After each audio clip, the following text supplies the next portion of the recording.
ईली with Shyam YouTube channel पर आप सभी लोगों का स्वागत है। इस वीडियो के माध्यम से मैं आप सभी लोगों के लिए जो रेलवे ग्रुप डी भर्ती परीक्षा 2025 के लिए जो हमारी पीवाई की प्रश्नों की सीरीज चले, उस सीरीज में आज का अपना ये सेट संख्या हो जाती है 34। और आज का जो पेपर कराने वाला हूँ वो पेपर मैं आपको 30 सितंबर 2022 की दूसरी शिफ्ट का पेपर मैं आपको कराने वाला हूँ। इस शिफ्ट में जितने भी जीके, जीएस, करंट अफेयर और साइंस के प्रश्न पूछे गए थे वो इस वीडियो के माध्यम से आपके कवर हो जाएंगे। तो आज के इस वीडियो को आपको शुरू से लेकर के एंड तक है फुल वॉच करते रहना है। वीडियो पसंद आती है तो प्लीज़ आप सभी लोग इस वीडियो को लाइक और चैनल को आप लोग सब्सक्राइब करना बिल्कुल ना भूलें। तो चलिएगा फिर शुरू करते हैं। तो दूसरे नंबर के प्रश्न शुरुआत होती है कि लूप किस प्रकार गर्भ निरोधक के रूप में कार्य करता है। तो बताओ ये किस प्रकार करता है। दूसरे नंबर प्रश्न का राइट आंसर क्या हो जाएगा। दूसरे के चारों ऑप्शन आपकी स्क्रीन पर सो रहे हैं। तो यह डिवाइनो नलिकाओं के मार्ग में अवरुद्ध कर देता है, यानी दूसरे का चौथा ऑप्शन देने वालों का राइट आंसर हो जाएगा। चलिएगा अगला प्रश्न देखते हैं कि अगला प्रश्न कौन सा आ जाता है। तो अगला प्रश्न पांचवा आ जाता है कि राज्यसभा में डॉट डॉट सदस्य होते हैं जिन्हें राष्ट्रपति द्वारा साहित्य, विज्ञान, कला और समाज सेवा में उनकी उत्कृष्टता के आधार पर नामित किया जाता है। तो बताओ राष्ट्रपति के द्वारा राज्यसभा में कितने सदस्यों को मनोनीत किया जाता है। 5 नंबर प्रश्न का राइट आंसर क्या हो जाएगा। तो ये टोटल 12 सदस्यों को किया जाता है।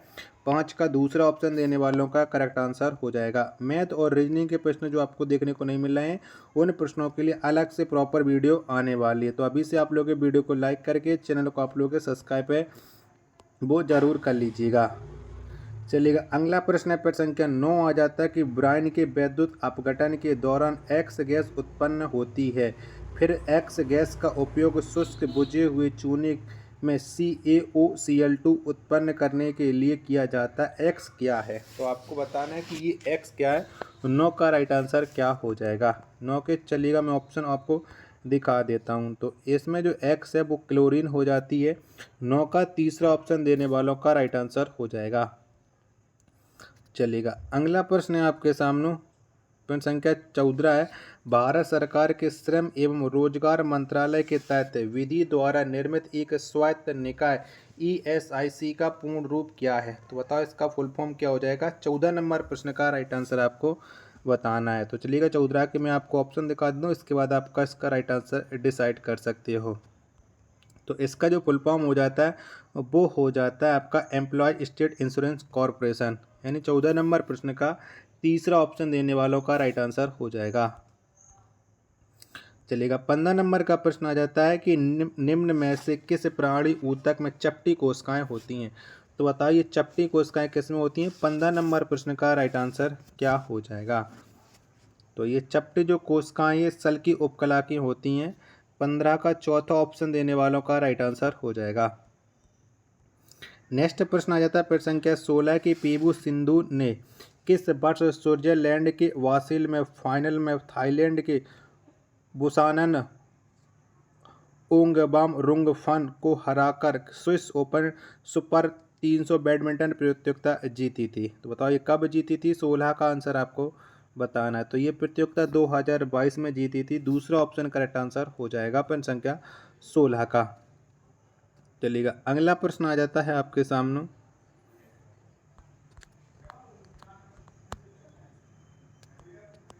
प्रश्न संख्या 20 है। किसी दिए गए क्षेत्र में नगर पालिका, नगर निगम या पंचायत बनाने का अधिकार निम्न में से किसके पास होता है। तो बताओ ये किसके पास होता है। 20 नंबर प्रश्न का राइट आंसर क्या हो जाएगा। तो ये अधिकार है वो राज्य सरकार के पास होता है। 20 का चौथा ऑप्शन देने वालों का करेक्ट आंसर हो जाएगा। चलिएगा अगला प्रश्न आ जाता है आपके सामने प्रश्न संख्या 23 है।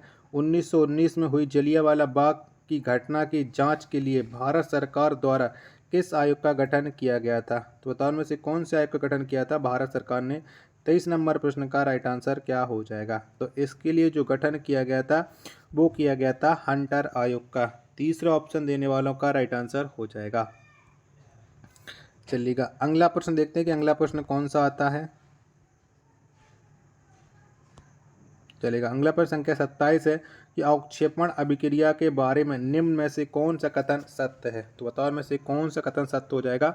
27 का आंसर आपको बताना है। तो इसके लिए सत्य हो जाएगा वो अविलेय लवण बनता है, यानी 27 का दूसरा ऑप्शन देने वालों का राइट आंसर हो जाएगा। चलेगा। अगला प्रश्न प्रश्न संख्या 28 आ जाता है कि स्पंदन गतियाँ जिन्हें नाड़ी स्पंदन या नब्ज कहा जाता है क्यों महसूस होती हैं। तो बताओ ये किसके वजह से महसूस होती हैं। 28 का राइट आंसर आपको बताना है। तो यह धमनियों में प्रवाहित रक्त के कारण महसूस होती हैं। 28 का चौथा ऑप्शन देने वालों का राइट आंसर हो जाएगा।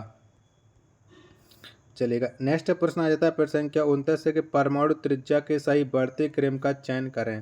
तो बताओ इनमें से कौन सा कथन सही हो जाएगा। 29 प्रश्न का राइट आंसर क्या हो जाएगा। तो इसके लिए सही बढ़ते क्रम में ये हो जाएगा ऑप्शन क्या 4। 29 का चौथा ऑप्शन करेक्ट आंसर हो जाएगा।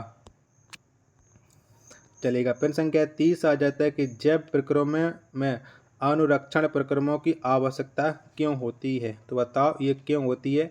30 नंबर प्रश्न का राइट आंसर आपको बताना है। 30 के चारों ऑप्शन आपकी स्क्रीन पर शो हो रहे हैं। तो ये क्षति और विघटन को रोकने के लिए होती है। 30 का चौथा ऑप्शन देने वालों का राइट आंसर हो जाएगा। चलिएगा। अगला प्रश्न आ जाता है आपके सामने प्रश्न संख्या 34 है कि जैनियों की सार्वभौम प्रार्थना नवकार मंत्र में नमो अरिहंतरण का शाब्दिक अर्थ क्या होता है। तो इसका शाब्दिक अर्थ आपको बताना है। 34 का राइट आंसर क्या हो जाएगा। 34 के चारों ऑप्शन आपकी स्क्रीन पर शो रहे हैं। तो इसका जो सही अर्थ हो जाएगा वो हो जाएगा मैं उन सभी आत्माओं को नमन करता हूँ जो अपने सभी गति कर्मों से मुक्त हो गई हैं। पहला ऑप्शन 34 का राइट आंसर हो जाएगा। चलेगा। अगला प्रश्न आ जाता है आपके सामने प्रश्न संख्या 39 की फ्लेमिंग का दाएं हाथ का नियम किसी डॉट डॉट में गतिमान चालक में प्रेरित धारा की दिशा बताता है। तो ये क्या बताता है। 39 का राइट आंसर आपको बताना है। तो यह चुंबकीय क्षेत्र करेक्ट आंसर हो जाएगा ऑप्शन क्या 4। नेक्स्ट प्रश्न प्रश्न संख्या 40 आ जाता है कि दी गई अभिक्रिया में किस पदार्थ का ऑक्सीकरण होता है। तो बताओ में से किसका ऑक्सीकरण होता है। अभिक्रिया आपके सामने दी गई है। 40 का राइट आंसर क्या हो जाएगा।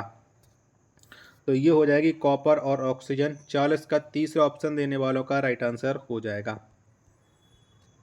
चलेगा। अगला प्रश्न आ जाता है प्रश्न संख्या 21 है कि सामान्य नेत्र में नेत्र लेंस से रेटिना की दूरी 2.5 सेंटीमीटर होती है। जब यह नेत्र से 25 सेंटीमीटर की दूरी पर स्थित इसके निकट बिंदु पर केंद्रित होता है तो नेत्र लेंस की क्षमता कितनी होगी। तो बताओ कितनी होगी। 41 का आंसर आपको बताना है कि 41 का राइट आंसर क्या हो जाएगा। तो ये क्षमता 44 डायोप्टर हो जाएगी। 41 का तीसरा ऑप्शन देने वालों का राइट आंसर हो जाएगा।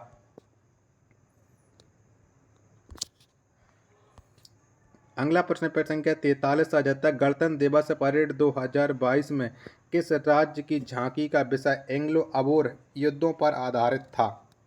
तो बताओ ये कौन से राज्य का था। 43 का आंसर आपको देना है। तो ये अरुणाचल प्रदेश का था। 43 का चौथा ऑप्शन देने वालों का करेक्ट आंसर हो जाएगा। नेक्स्ट प्रश्न प्रश्न संख्या 44 आ जाता है कि निम्न में से किस यौगिक में केवल एक कार्बन कार्बन एकल आबंध होता है। तो ये किस में होता है। 44 का आंसर आपको देना है। तो ये एथेन में होता है। किसमें। एथेन में। 44 का पहला ऑप्शन देने वालों का राइट आंसर हो जाएगा। चलेगा। अगला प्रश्न देखते हैं कि अगला प्रश्न कौन सा आता है। जब तक आप इस वीडियो को अपने दोस्तों के पास शेयर कर दीजिएगा। तो ये 50 नंबर का आ जाता है कि माइक्रो फाइनेंस इंस्टीट्यूशन नेटवर्क को भारतीय रिजर्व बैंक द्वारा non banking financial company micro finance institution के लिए भारत के पहले स्वनियामक संगठन के रूप में डॉट डॉट में मान्यता दी गई थी। तो ये कब मान्यता दी गई थी। 50 का आंसर आपको देना है। तो ये मान्यता 2014 में दी गई थी। 50 का तीसरा ऑप्शन देने वालों का करेक्ट आंसर हो जाएगा। अगला प्रश्न संख्या 51 आ जाता है कि 2022 में सामुदायिक सशक्तिकरण के 50 वर्ष पूर्ण करने वाले बियरफुट कॉलेज का मुख्यालय कहाँ स्थित है। तो बताओ ये कहाँ पर स्थित हो जाएगा। 51 नंबर प्रश्न का राइट आंसर क्या हो जाएगा। तो बियरफुट कॉलेज का जो मुख्यालय ये राजस्थान में स्थित हो जाता है। 51 नंबर प्रश्न का तीसरा ऑप्शन देने वालों का राइट आंसर हो जाएगा। नेक्स्ट प्रश्न प्रश्न संख्या 52 आ जाता है कि 1970 के दशक में किस बांध के निर्माण के लिए निर्वासित किए गए लोग अभी तक उन्हें प्रदान किए जाने वाले लाभों को प्राप्त करने के लिए संघर्ष कर रहे हैं। तो ये किस बांध के लिए कर रहे हैं? 52 का आंसर आपको बताना है कि 52 का राइट आंसर क्या हो जाएगा। तो ये तवा बांध के लोग कर रहे हैं, पहला ऑप्शन करेक्ट आंसर हो जाएगा। चलेगा, अगला प्रश्न देखते हैं। अगला प्रश्न आ जाता है प्रश्न संख्या 53 है कि एक चालक तार की लंबाई 1 किलोमीटर है और इसके अनुप्रस्थ काट की त्रिज्या 7 मिमी है। इस तार से 10 ओम का एक प्रतिरोध बनाया गया है। इस प्रतिरोध की प्रतिरोधकता कितनी होगी? तो ये आपको बताना प्रतिरोधकता कितनी हो जाएगी। 53 नंबर प्रश्न का राइट आंसर क्या हो जाएगा। चलिएगा, 53 के मैं आपको सभी ऑप्शन दिखा देता हूँ। चारों ऑप्शन आपकी स्क्रीन पर सो रहे हैं प्रश्न संख्या 53 के। तो इसका राइट आंसर हो जाएगा 1.5 4 × 10⁻⁻6 ओम मीटर। दूसरा ऑप्शन 53 का करेक्ट आंसर हो जाएगा। चलिएगा, अगला प्रश्न आ जाता है आपके सामने। प्रश्न संख्या 57 है कि प्रकाश संश्लेषण के दौरान संश्लेषित कार्बोहाइड्रेटों को डॉट डॉट के रूप में संचित किया जाता है। तो ये किस रूप में संचित किया जाता है? 57 का राइट आंसर क्या हो जाएगा। तो ये स्टार्च के रूप में संचित किया जाता है। 57 का तीसरा ऑप्शन देने वालों का राइट आंसर हो जाएगा। चलिएगा, अगला प्रश्न आ जाता है आपके सामने। प्रश्न संख्या 61 है कि निम्न में से कौन सा तत्व दूसरे समूह से संबंधित है। तो बताओ में से कौन सा तत्व हो जाएगा। 61 नंबर प्रश्न का राइट आंसर क्या हो जाएगा। तो ये Be हो जाएगा। इसका संबंध दूसरे तत्व से दूसरे समूह से हो जाता है। 61 का पहला ऑप्शन देने वालों का राइट आंसर हो जाएगा। चलिएगा, नेक्स्ट प्रश्न है आपके सामने। प्रश्न संख्या ये 66 है कि रानीखेत हिल स्टेशन भारत के किस राज्य में स्थित है। तो बताओ ये कौन से राज्य में पड़ता है रानीखेत हिल स्टेशन। 66 नंबर प्रश्न का राइट आंसर क्या हो जाएगा। तो इसका संबंध हो जाता है उत्तराखंड से। 66 का चौथा ऑप्शन देने वालों का करेक्ट आंसर हो जाएगा। वीडियो पसंद आ रही होगी तो प्लीज़ आप सभी लोग इस वीडियो को लाइक और चैनल को आप लोग सब्सक्राइब करना बिल्कुल ना भूलें। अगला प्रश्न प्रश्न संख्या 68 आ जाता है कि भारतीय विज्ञापन नामक परिषद का उपभोक्ता शिकायत निकाय निम्नलिखित में से कौन सा है। तो कौन सा हो जाएगा। ये 68 नंबर प्रश्न का राइट आंसर आपको देना है। 68 के चारों ऑप्शन आपकी स्क्रीन पर शो रहा है। तो ये हो जाएगा उपभोक्ता शिकायत परिषद। 68 का तीसरा ऑप्शन देने वालों का राइट आंसर हो जाएगा। 69 नंबर का प्रश्न आ जाता है कि वायुमंडल के उच्च स्तरों पर स्थित ओजोन डॉट डॉट अणु पर कार्यरत यूवी विकिरण का एक उत्पाद है। तो ये किसका उत्पाद हो जाएगा। 69 का राइट आंसर आपको देना है। तो ये हो जाएगा ऑक्सीजन का करेक्ट आंसर। 69 का तीसरा ऑप्शन देने वालों का राइट आंसर हो जाएगा। प्रश्न संख्या 70 आ जाता है कि यदि दो समांतर सीधे चालकों में धारा प्रवाह की दिशा समान है तो उत्पन्न चुंबकीय क्षेत्रों की दिशाएं डॉट डॉट होंगी। तो ये दिशाएं कैसी हो जाएंगी। 70 का राइट आंसर आपको बताना है कि 70 का राइट आंसर क्या हो जाएगा। तो ये एक दूसरे के विपरीत होंगी। 70 का पहला ऑप्शन देने वालों का करेक्ट आंसर हो जाएगा।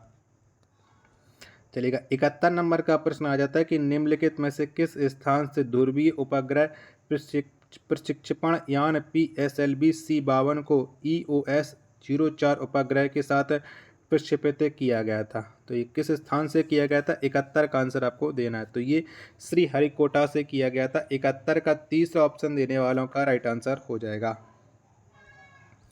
चलिएगा, अगला प्रश्न आ जाता है आपके सामने।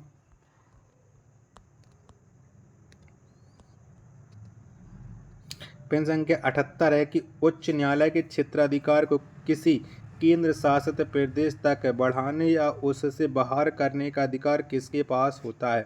तो ये अधिकार किसके पास होता है। 78 का आंसर आपको बताना है कि 78 का राइट आंसर क्या हो जाएगा। 78 के चारों ऑप्शन आपकी स्क्रीन पर हो रहा है। तो ये अधिकार कानून द्वारा संसद के होता है, यानी दूसरा ऑप्शन करेक्ट आंसर हो जाएगा। अधिकार संसद के पास होता है। चलेगा, अगला प्रश्न देखते हैं कि अगला प्रश्न 82 नंबर का है कि प्रकाश पुंज का पथ उस डॉट डॉट बिलियन के माध्यम से दिखाई देता है जिसमें कणों का आकार अपेक्षाकृत बड़ा होता है। तो इसका राइट आंसर क्या हो जाएगा। 82 नंबर प्रश्न का ये आपको बताना है। तो ये हो जाएगा कोलाइडी बिलियन। 82 का दूसरा ऑप्शन देने वालों का राइट आंसर हो जाएगा। नेक्स्ट प्रश्न प्रश्न संख्या 83 आ जाता है, किसी विद्युत परिपथ में विद्युत ऊर्जा के क्षय होने की दर डॉट डॉट कहलाती है। तो ये दर क्या कहलाती है? 83 का आंसर आपको बताना है। तो ये दर विद्युत शक्ति कहलाती है। 83 का चौथा ऑप्शन देने वालों का राइट आंसर हो जाएगा। चलेगा, अगला प्रश्न आ जाता है आपके सामने। प्रश्न संख्या 85 है कि निम्न में से किस भारतीय टीम ने कॉमनवेल्थ गेम्स 2022 में स्वर्ण पदक जीतकर कॉमनवेल्थ गेम्स के इस आयोजन में भारत का पहला स्वर्ण जीतकर इतिहास रच दिया? तो ये किसने रच दिया था? 85 का आंसर आपको बताना है। 85 के चारों ऑप्शन आपकी स्क्रीन पर शो हो रहे हैं।